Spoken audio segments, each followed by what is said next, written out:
Coucou tout le monde, on se retrouve aujourd'hui dans une nouvelle vidéo pour vous faire un tutoriel Fimo sur la pochette de mes 8 bonbons préférés. Et donc si cette vidéo vous intéresse, restez avec moi. Pour le matériel, vous aurez besoin d'un scalpel, d'un pinceau, d'une pince, d'un dotting tool à fine pointe, d'un Posca blanc, d'une pochette zip, d'une attache comme ceci pour fermer le paquet de bonbons, de papier à poncer, d'une brosse à dents, d'un moule nounours, donc c'est tout simplement un vrai bonbon nounours que j'ai moulé, de la poudre à embosser transparent nacré, de vernis mat, donc c'est du vernis velours de chez Cléopâtre. Pour les couleurs de Fimo, il va vous en falloir pas mal, mais après tout dépend les bonbons que vous voulez réaliser. Tout d'abord en soft, vous aurez besoin du caramel numéro 7, du lemon numéro 10, du rouge indien numéro 24, du mandarine numéro 42, du vert pomme numéro 50, du chocolat numéro 75, du blanc numéro 0, et ensuite en classique du turquoise numéro 32 et en effet du pêche numéro 405, de l'aqua numéro 305, du rosé numéro 205 et du blanc translucide numéro 14. Vous pourrez retrouver le matériel ainsi que les pinces de Fimo que j'utilise dans cette vidéo sur la boutique Creavea. Je vous mettrai de toute façon les liens en barre d'infos. Et donc c'est parti, on passe tout de suite au tutoriel. Avec un morceau de jaune que vous avez préalablement mis en boule, vous venez réaliser un boudin que vous venez légèrement courber.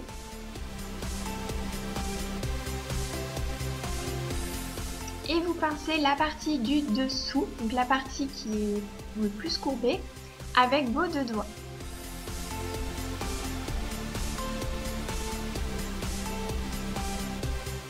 Et ensuite, il ne vous reste plus qu'à reformer votre banane en lissant bien avec vos doigts.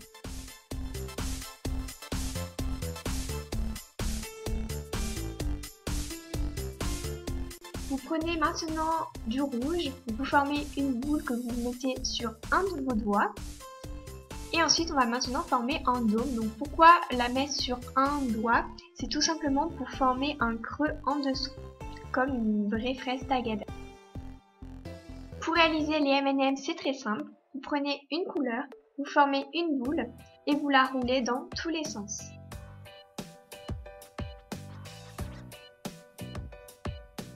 Vous réalisez un boudin avec le blanc, donc plus ou moins fin en fonction de la taille de vos marshmallows. Vous coupez plusieurs morceaux pour faire différents chamallows ou marshmallows. Vous les remodelez, vous refaites un boudin et vous aplatissez.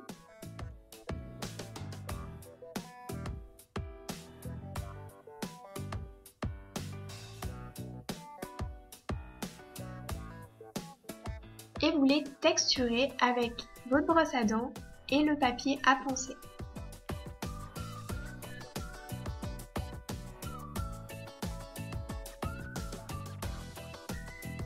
Pour l'ourson, il suffit juste de mettre de la pâte caramel dans notre moule.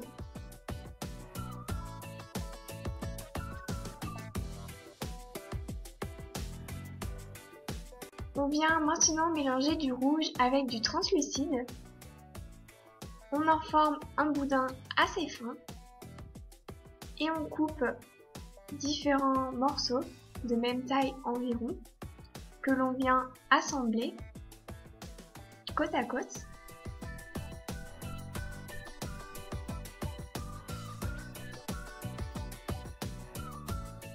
Ensuite, avec notre lame, on remet ça tout droit et on coupe ce qui dépasse pour que ça fasse un joli rectangle.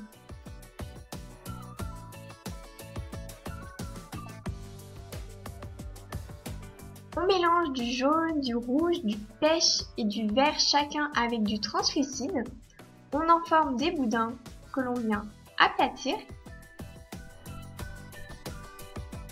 On coupe une partie de même taille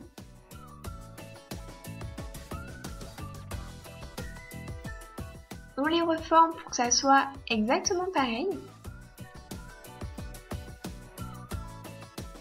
Et on vient assembler les deux parties ensemble. En lissant avec nos doigts pour éviter que ça se décolle. Et on termine avec le dernier bonbon qui est la bouteille au bubblegum. Donc on aplatit du rose et du bleu à la même épaisseur. On coupe un petit morceau et on vient les assembler comme précédemment.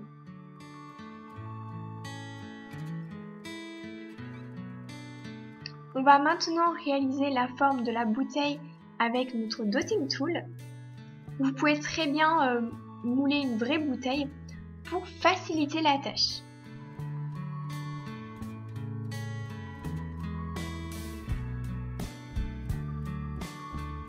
Et ensuite, on la découpe avec notre scalpel. Donc là, il faut faire ça très grossièrement.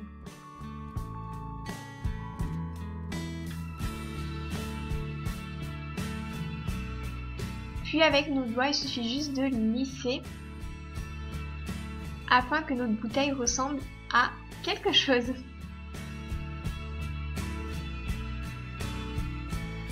Puis avec notre dotting tool, on va donner plus de réalisme en faisant des traits.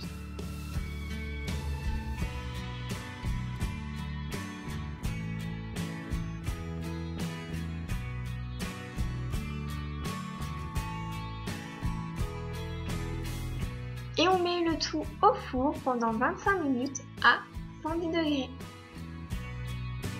Après cuisson, on démoule notre nounours et on vient le vernir avec le vernis velours pour un effet beaucoup plus réaliste.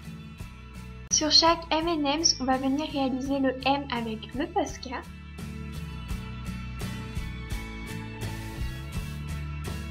Pour tous les autres bonbons qui ont du sucre, on vient les vernir avec du vernis mat des deux côtés.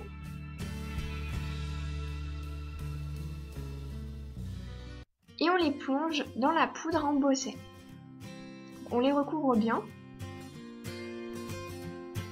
Ensuite, on les enlève et on vient les poser sur du papier aluminium.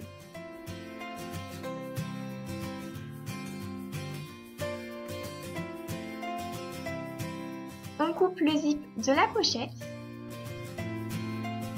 et on vient y mettre tous nos bonbons aléatoirement.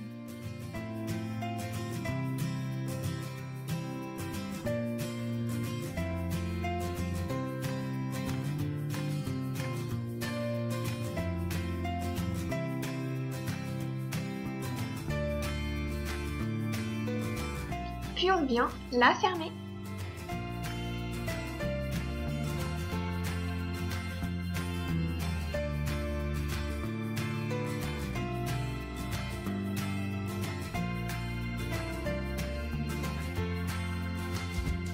Et voilà, votre pochette de bonbons est terminée.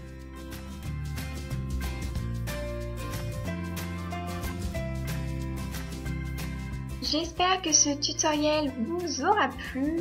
Si vous avez des questions, n'hésitez pas à me les poser, j'y répondrai avec grand plaisir. Sur ce, je vous laisse.